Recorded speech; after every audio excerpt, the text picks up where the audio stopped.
Aing Mabobotoh, kabar buruk jelang Persib menghadapi Persis Solo dan ada juga kabar baik tentang kontrak pemain yang tadinya hanya di kontrak durasi 6 bulan, sekarang kabarnya akan dipermanenkan oleh Persib.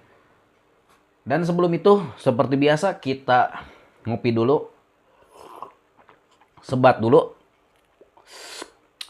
biar tidak rewas mawakeun beritana heuh. Dan assalamualaikum warahmatullahi wabarakatuh, bobotoh dimanapun kalian berada. Semoga kalian sehat-sehat selalu, amin ya robbal alamin. Oke, di kabar hari ini, di kabar Persib hari ini ada beberapa kabar yang saya akan sampaikan seperti line up Persib melawan Persis Solo. Ada kabar buruk dari pemain Persib menjelang menghadapi Persis Solo dan ada kabar baik jelang Persib menghadapi Persis Solo. Itu kemungkinan yang akan dibahas oleh saya di sini. Dan kita langsung bahas saja, yaitu kabar buruknya. Gelandang andalan Mark Klok terkena flu sebelum pertandingan menghadapi Persis Solo ini, dan Klok ini tidak mengikuti sesi latihan ataupun cek lapangan sebelum pertandingan tadi malam ya. Sebelum pertandingan menghadapi Persis Solo karena dihinggapi flu. Selain Klok ada juga Tyrone Delpino yang katanya, kata Boyan Hodak, mengalami gangguan di ankle-nya. Selain itu juga ada Kevin Ray Mendoza yang kabarnya tertarik ototnya di sesi latihan kemarin di Bandung. Jadi ketiga pemain ini tidak mengikuti sesi latihan pertama di Stadion Solo karena mengalami beberapa kendala. Tapi di postingan Instagramnya, Klok menyatakan siap menghadapi Persis Solo. Dan kemungkinan ini adalah strategi Boyan Hodak di konferensi pers sebelum pertandingan. Strategi Boyan Hodak untuk mengelabui, biasalah Boyan Hodak itu selalu ada pikiran-pikiran yang busuk untuk mengelabui lawan. Jadi biasanya pemain yang akan diturunkan, pemain inti yang akan diturunkan itu disebutkan tidak bisa diturunkan ataupun mengalami cedera, padahal pemain tersebut bugar. Tetapi kok bisa gitu ya, di official training ketiga pemain ini tidak mengikuti latihan? Akankah ini strategi Boyan Hodak, ataupun akankah ketiga pemain ini tidak bisa diturunkan menghadapi Persis Solo? Jika tidak bisa diturunkan menghadapi Persis Solo, ini adalah kerugian besar karena ketiga pemain ini adalah pilar penting di beberapa musim ini ataupun di musim ininya. Jadi Klok, Tyrone maupun Kevin Ray Mendoza adalah pemain-pemain penting yang selalu membawa Persib untuk meraih 3 poin. Walaupun begitu, pemain lainnya juga dikatakan Boyan Hodak siap untuk menggantikan posisi tersebut. Akan tetapi batuk akan tetapi ini justru kerugian besar ataupun kekhawatiran besar bagi Bobotoh karena kehilangan 3 pemain ini. Dan kemungkinan jika ketiga pemain ini absen, kemungkinan akan digantikan yaitu Matteo Kocijan di posisi gelandangnya, karena Matteo Kocijan sudah dibawa ke Solo.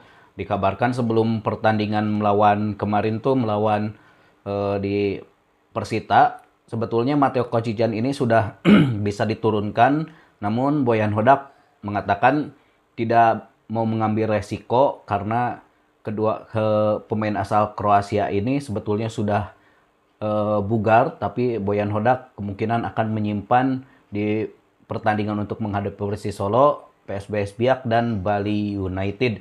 Oke. Selain kabar buruk tersebut, ada juga kabar baiknya, yaitu gelandang Adam Alis yang kabarnya akan segera dipermanenkan oleh manajemen. Ini diketahui dari unggahan dari akun Instagram Pat Persib. Akun tersebut sengaja ataupun nge-DM Instagram Adam Alisnya.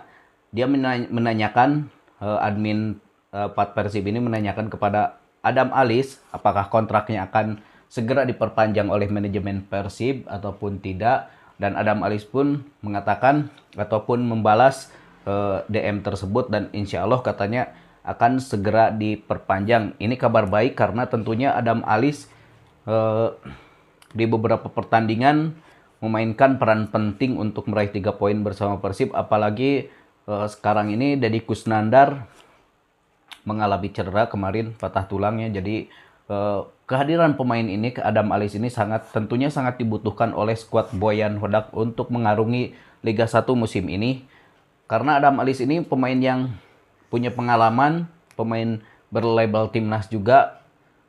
Jadi kemungkinan Boyan Hodak akan merekomendasikan ataupun segera merekomendasikan kepada manajemen untuk segera mengontrak Adam Alis, karena manajemen di musim ini sedikit mengurangi pengeluaran untuk belanja pemain top ataupun pemain jor-joran, pemain topnya, karena biasa di musim ini manajemen sedang sedang bukan pilot, Persib mau pilot mengurangi pengeluaran, karena seperti diketahui Persib sudah mengelola stadion GBLA selama 30 tahun, jadi mungkin pengeluaran uangnya digelontorkan ke sana. Jadi untuk pemain-pemain murah yang didatangkan Persib ini seperti Melson Lima ataupun pemain-pemain lainnya tidak tidak mengeluarkan jor-joran ataupun belanja pemain-pemain besar yang labelnya ataupun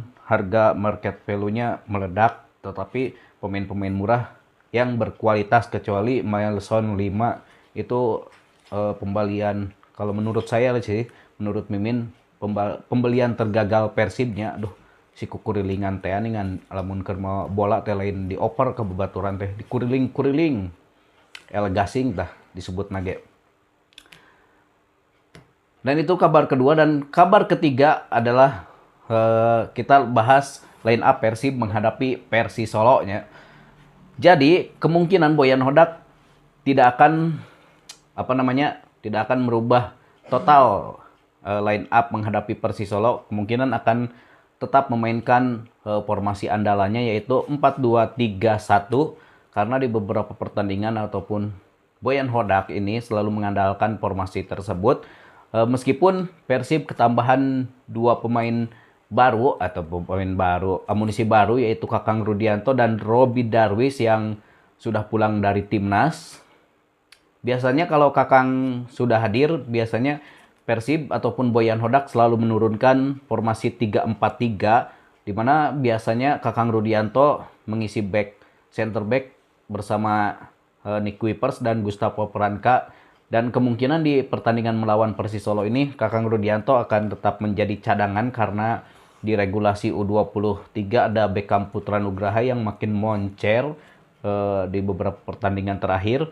Dan kemungkinan di posisi penjaga gawang Kevin Raymendoja akan diparkir dulu, karena jika ia mengalami cedera, kemungkinan pemain ini akan diistirahatkan, karena Boyan Hodak tidak mau mengambil resiko yang terlalu dalam untuk menurunkan pemain asal Filipina ini. Dan di kedua center back ini tetap akan diisi oleh Nick Kuipers dan Gustavo Peranka, dan di sisi wingback kanan akan diisi oleh Rahmat Irianto, dan di back kiri akan diisi oleh Edo Febriansyah.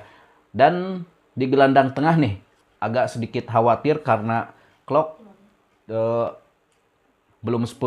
jika belum sepenuhnya bugar, maka kemungkinan juga Boyan Hodak tidak akan menurunkan pemain tersebut. Dan jika Klok tidak diturunkan di pertandingan ini, kemungkinan di gelandang tengah akan diisi oleh Matteo Kocijan.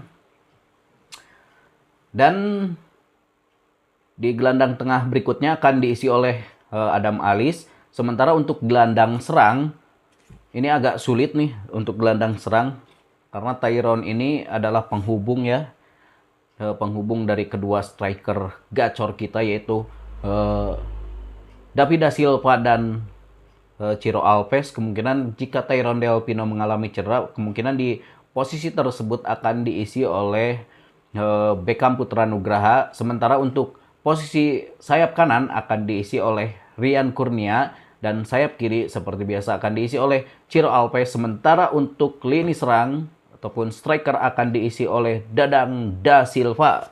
Oke, kemungkinan itu saja kabar berita ataupun kabar Persib hari ini.